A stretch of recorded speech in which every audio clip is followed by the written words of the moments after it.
जय श्री राम। शंखनाद में आपका स्वागत है। महाराष्ट्र में चाचा भतीजे के बीच खिचड़ी पकनी शुरू हो गई है। शरद पवार और अजीत पवार के बीच एक प्राइवेट मुलाकात हुई है। बंद कमरे के अंदर दोनों ने एक लंबी चर्चा की है, बातचीत की है और आगे पार्टी का, परिवार का क्या भविष्य होगा, इसे लेकर एक लंबी बातचीत हुई है। अजीत पवार शरद पवार से मिलने पहुंचे थे 22 तारीख को। इसका वीडियो और तस्वीरें भी सामने आई हैं, जिसमें अजीत पवार बड़ी तेजी से चलते हुए दिख रहे हैं और वो एक कमरे की तरफ बढ़ रहे हैं। उस कमरे के बाहर वो शरद पवार के पीए से कुछ बात करते हैं, वो उन्हें अंदर जाने के लिए कहते हैं और उस कमरे के ऊपर प्रेसिडेंट लिखा हुआ है। ये कमरा शरद पवार का है।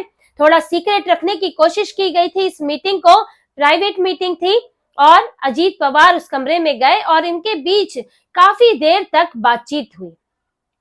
जिस तरह से इस वक्त शरद पवार जो हैं वो इधर उधर हाथ पैर मार रहे हैं, छटपटा रहे हैं, कभी पीएम मोदी से, कभी उद्धव ठाकरे से बातचीत कर रहे हैं और किसी तरह अपना राजनीतिक अस्तित्व बचाने में जुटे हुए हैं। तो इस बीच अब अजीत पवार उनके पास मर्जर का एक फॉर्मूला लेकर गए थे।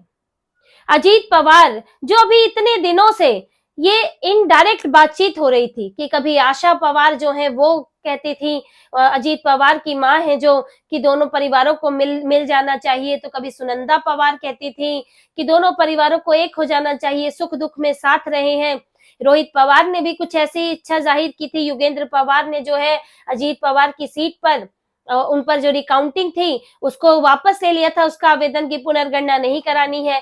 सुप्रिया सुले भी थोड़ी नरम नजर आ रही थी, लेकिन शरद पवार और अजीत पवार के बीच में अभी तक कोई भी डायरेक्ट बातचीत नहीं हुई थी। ये सब जो है वो इनडायरेक्ट रूट से अभी तक हो रहा था, लेकिन अब सीधे सीधे दोनों ने मुलाकात की है और काफी चर्चा की, जिसमें अजीत पवार ने उन्हें पार्टी के मर्जर के लिए कहा है, पार्टी के मर्जर का ऑफर दिया है, उनसे विलय का उनको फॉर्मूला बताया है और उनसे वही बात की है जो कि पहले भी हो रही है और उनको ये समझाने की भी कोशिश की कि पार्टी में अब इस तरह से परिवारों के बंटने से और पार्टी के बंटने से सिर्फ एक हिस्सा जो है वो खत्म हो जाएगा और उसका कोई अस्तित्व नहीं रहेगा।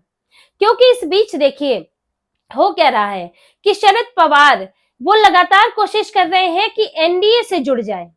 इसमें अजीत पवार को आखिर मीटिंग करने की जरूरत क्यों पड़ी, आखिर क्या इनके बीच में खिचड़ी पकी? उसकी वजह यही है कि शरद पवार लगातार एनडीए के पीछे पड़े हैं, पीएम मोदी से भी मिल रहे हैं, अपनी बेटी के लिए मंत्री पद भी चाहते हैं और वो ये चाहते हैं कि किसी तरह मैं एनडीए का सहयोगी बना रहूं और इसीलिए उन्होंने उद्धव ठाकरे से भी मुलाकात की थी। उद्धव ठाकरे से अभी हाल ही में ये लोग मिले, आदित्य ठाकरे भी गए थे, संजय राउत भी गए थे। उद्धव ठाकरे भी यही चाहते हैं कि किसी तरह से एनडीए का, कम से कम एनडीए का हम सॉफ्ट कॉर्नर पाले, उसका सहयोग पाले। अगर इसके हम उस एनडीए का हिस्सा नहीं बन सकते तो अब शरद पवार भी यही चाहते हैं किसी तरह एनडीए के साथ हो जाए और यहाँ बीजेपी के साथ रहकर मैं अपना भी, मेरी बेटी का भी एक अस्तित्व बना रहे और इस पार्टी का भी मैं सर्वे सर्वा बना रहूं। लेकिन अब इससे क्या है, क्योंकि भाजपा ने अभी तक कोई सकारात्मक रुख नहीं दिया और भाजपा के लिए मुश्किल भी है। भाजपा भी नहीं चाहती कि दोनों के, पवार जो एनसीपी है उसके दोनों धड़े अलग अलग तरह से भाजपा से जुड़े, क्योंकि इससे मुश्किल होती है। जैसे कि चिराग पासवान और पशुपतिनाथ पारस जो है उनका मामला था, भाजपा उसमें भी चाहती थी कि चाचा भतीजे एक साथ आ जाए, क्योंकि अगर एक साथ रहता है तो दूसरे के लिए रहना मुश्किल होता है, क्योंकि आपको किसी को, अब मंत्री पद की ही बात है, पार्टी में गठबंधन में इंपॉर्टेंस देने की बात है, तो वहां पर मुश्किल आती है कि एक ही धड़े के दो दो अलग अलग नेता हैं। अब उसमें क्या हुआ था, पशुपतिनाथ जब दोनों ही अलग हुए लोजपा से, तो पशुपतिनाथ पारस, क्योंकि उनके पास पार्टी का बड़ा हिस्सा था, तब वो भाजपा का हिस्सा, गठबंधन का हिस्सा बने। तब चिराग पासवान नहीं थे, लेकिन बाद में चिराग पासवान ने जब खुद को साबित किया तो वो जो है एनडीए का हिस्सा बने, तो पशुपतिनाथ पारस जो है वो पीछे हट गए। तो ऐसे में दोनों को साथ रखना मुश्किल होता है, लेकिन वहां दोनों चाचा भतीजे साथ नहीं आए, वहां की स्थितियां भी थोड़ी अलग है। लेकिन इस वक्त की यहाँ की बात अलग है। यहाँ शरद पवार बुजुर्ग हो गए हैं, उनकी राजनीति तो अब लगभग खत्म होने को है। इसीलिए उन्हें अजीत पवार यही कहने आए हैं कि अगर आप एनडीए के साथ वैसे भी रहोगे तो उससे होगा क्या कि आप जो चाहते हैं कि सुप्रिया सुले वहां पर केंद्र में रहें और वहां उन्हें मंत्री पद मिले, तो अगर आप मर्जर भी कर ले तो भी यही रहेगा। सुप्रिया सुले अभी तक जो है केंद्र की राजनीति करती आई है, तो आगे भी वो राजनीति करेंगी केंद्र की। अगर आप मर्जर कर लेंगे तो ऐसे भी सुप्रिया सुले एनडीए का हिस्सा बन जाएंगी और उन्हें वहां पे समय के साथ अगर कुछ ऐसी जगह हुई तो भाजपा उन्हें कोई पद दे सकती है और इससे जो है हमारी पार्टी जो इस वक्त बिखरी हुई है वो पार्टी जो है वो एक साथ हो जाएगी और परिवारों के बीच में भी जो टकराव की स्थिति बनी हुई है वो भी खत्म हो जाएगी।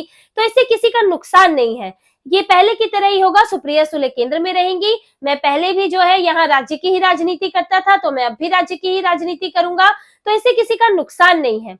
शरद पवार को यही समझाया जा रहा है, पवार परिवार के लोग भी समझा रहे हैं। इस बीच जो है सुनेत्रा पवार, अजीत पवार की पत्नी और सुप्रिया सुले के बीच भी बातचीत होती दिखी। दोनों जो एक मंच पर थे, आपस में बातचीत कर रहे थे, जबकि दोनों ने आमने सामने चुनाव भी लड़ा था। तो ये परिवारों के बीच में तो सुलह होती नजर आ रही है, लेकिन शरद पवार मानने को तैयार नहीं है। देखिए, सारा जो मामला अटका हुआ है इनके बीच में वो शरद पवार की वजह से है, क्योंकि शरद पवार को अपनी इंपॉर्टेंस चाहिए। देखिए, सुप्रिया सुले की तो कोई बात ही नहीं है, जैसा कि आपको बता चुकी हूँ। आप अलग रहे चाहे ना रहे, चाहे अब अजीत पवार के साथ जाए, चाहे एनडीए के साथ जाए, चाहे कांग्रेस के साथ जाए, सुप्रिया सुले तो केंद्र में ही रहेंगी। लेकिन समस्या है शरद पवार की। शरद पवार अगर भाजपा के साथ आ जाते, मर्जर कर लेते हैं, तो फिर वो कैसे, उनका जो कद बना हुआ है, जो कांग्रेस के साथ रहकर कभी पितामह कहलाते हैं, कभी चाणक्य कहलाते हैं, कभी कुछ पार्टियों के बीच में सुलह कराने के लिए उन्हें बुलाया जाता है, कभी बूढ़े बुजुर्ग की तरह उनसे सलाह ली जाती है। तो जो पार्टी दर पार्टी, चाहे दिल्ली हो, चाहे बंगाल हो, चाहे महाराष्ट्र हो, शरद पवार को बीच बचाव के लिए हमेशा बुलाया जाता है, महत्व बना रहता है। इंडिया अलायंस में वो जो है वो उसके सर्वे सर्वा ना होते हुए भी वो सबके बीच में सहमति बनाने वाले बने रहते हैं। अब उन्हें ऐसी इंपॉर्टेंस एनडीए में तो नहीं मिलेगी, और जब एनडीए में चले जाएंगे तो इंडिया अलायंस में उनको कोई नहीं पूछेगा। तो इसीलिए शरद पवार जो है वो पूरी तरह कोई फैसला नहीं ले पा रहे हैं। एनडीए को भी बाहर से सहयोग करना चाहते हैं, लेकिन इंडी में रहकर मुद्दा आधारित सहयोग करना चाहते हैं कि मुद्दा आधारित सहयोग करें और कहीं ना कहीं इंडी में भी हम बने रहें। उन्हें सब जगह से इंपॉर्टेंस चाहिए, अपनी बेटी का भविष्य भी सेट करना है, इंडिया अलायंस में भी कुछ ना कुछ करके बने रहना है, अपनी इंपॉर्टेंस बनाए रखनी है। और उधर से जो है यहाँ अजीत पवार के साथ भी जो है सींग लड़ाने हैं, उनसे लड़ाई करनी है। तो शरद पवार जो है इस वक्त भी, अब इस उम्र में भी अपने राजनीतिक फायदे में जुटे हुए हैं। तो अजीत पवार उन्हें यही समझाने आए थे कि अब अड़ियल रुख छोड़ दीजिए, अब आप मर्जर की तरफ देखिए, जिसमें आपकी बेटी को कोई नुकसान नहीं है, परिवार को कोई नुकसान नहीं है और पार्टी मजबूत ही होगी। और आज नहीं तो कल तो होगा ही, क्योंकि अब शरद पवार जो है वो राजनीति में कब तक बने रहेंगे। उनकी उम्र जो है इस वक्त 86 साल के हो चुके हैं। अगला चुनाव आते आते वो करीब 90 साल तक पहुंच जाएंगे, तो वो कब तक राजनीतिक तौर पर एक्टिव रह पाएंगे। तो क्यों जो है वो अभी परिवार के बीच में टकराव बनाकर रखा हुआ है और साथ में क्यों पार्टी को हम कमजोर कर रहे हैं। लेकिन शरद पवार का ये अड़ियल रुख और राजनीतिक महत्व पाने की लालसा कोई नई नहीं है, ये आज की बात नहीं है, वो पहले से ही यही करते आ रहे हैं। अजीत पवार के साथ टकराव की ये भी एक वजह थी। अजीत पवार चाहते थे कि क्यों ना भाजपा को समर्थन देकर सत्ता का हिस्सा बना जाए, क्यों जो है इधर तोड़फोड़ करके आप कुछ समय के लिए सत्ता में तो आ जाए, लेकिन और बाद की स्थितियों में आप हमेशा जो है विपक्ष में बैठे रहे। वो यही चाहते थे। जब भाजपा जो है सत्ता में थी, जब उद्धव ठाकरे के साथ थी, तो भी उनका यही कहना था कि आप सत्ता का हिस्सा बने, समर्थन करें। और लेकिन बाद में शरद पवार ने जो है तिगड़म लगा लगा के जो है उद्धव ठाकरे को ही अपनी तरफ कर लिया और वहां पर अघाड़ी की सरकार बना ली, नेचुरल अलायंस बना लिया। जब आपको सत्ता में ही आना था तो आप दूसरी तरह भी आ सकते थे। अब इसके बाद जब उद्धव ठाकरे की पार्टी ही टूट गई तो भी शरद पवार जो है बाहर ही बैठे रहे, विपक्ष में ही बैठे रहे। अजीत पवार का यही कहना था कि जब उद्धव ठाकरे की पार्टी टूट गई है तो अब अघाड़ी में बैठकर क्या करेंगे, क्यों ना हम भाजपा को समर्थन दें। लेकिन शरद पवार को तो वहीं बैठना है, उन्हें तो वहां जो है बूढ़ा बुजुर्ग बन के, घर का मुखिया बन के बैठे रहना है, गठबंधन का मुखिया बन के। तो शरद पवार की इन्हीं सब राजनीतिक इच्छाओं के कारण अजीत पवार ने आखिरकार उनका साथ छोड़ दिया और वो भाजपा के साथ चले गए थे। अब भी शरद पवार को यही समझाने की कोशिश है, पूरा परिवार मिलकर यही समझा रहा है। रोहित पवार ने भी बयान दिया कि परिवार तो एक साथ है ही, राजनीतिक तौर पर अभी साथ आना मुश्किल लग रहा है, लेकिन दोनों धड़ों में से कोई अगर विचार छोड़ता है तो दोनों साथ आ सकते हैं। और इस पर जो है अजीत पवार और शरद पवार फैसला लेंगे। विचार छोड़ने का मतलब वही है। अब विचार तो दोनों का एक ही जैसा है, एक ही जैसी विचारधारा पे चलती रही है, तुष्टीकरण करती रही है एनसीपी। लेकिन अब अजीत पवार ने अपने रुख में बदलाव किया है। शरद पवार भी इधर उधर ढुलमुल होते रहे हैं, वो भी कभी भाजपा को समर्थन देते रहे हैं जब उन्हें अपने फायदे में ये लगा है। तो विचार कोई ऐसी बीच की वजह नहीं है कि विचार बहुत अलग है, अननेचुरल हो जाएगा, ऐसा तो है नहीं। सारी बात जो है वो एक व्यक्ति के अहम पर टिकी है कि अहम छोड़ दे तो पार्टी एक हो सकती है। और उन्होंने भी यही कहा कि अड़ने की वजह एक ना होने की वजह वही है कि कोई विचार छोड़ दे, वो अहम छोड़ दे तो पार्टी जो है दोनों के दोनों एक हो जाएंगे। तो इच्छा सब में है।